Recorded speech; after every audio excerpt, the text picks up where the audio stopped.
পাবনার সাঁথিয়া উপজেলার শাখা অগ্রণী ব্যাংকের সোয়া ১০ কোটি টাকা আত্মসাতের ঘটনায় আটক শাখা ব্যবস্থাপক সহ ৩ কর্মকর্তাকে সাময়িক বরখাস্ত করেছে ব্যাংক কর্তৃপক্ষ।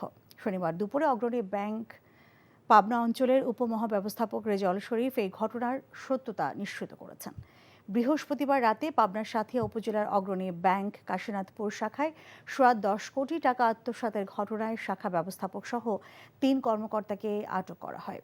ব্যাংক কর্তৃপক্ষের লিখিত অভিযোগের পর ওই রাতেই তাদের আটক করে পুলিশ। আটককৃত ৩ জন হলেন কাশীনাথপুর শাখার ম্যানেজার হারুন বিন সালাম, ক্যাশ অফিসার সুব্রত চক্রবর্তী ও সিনিয়র অফিসার আবু জাফর। বিকাশে কম খরচে ক্যাশ আউটের লিমিট বেড়ে ৫০,০০০, প্রিয় এজেন্টও ২টা।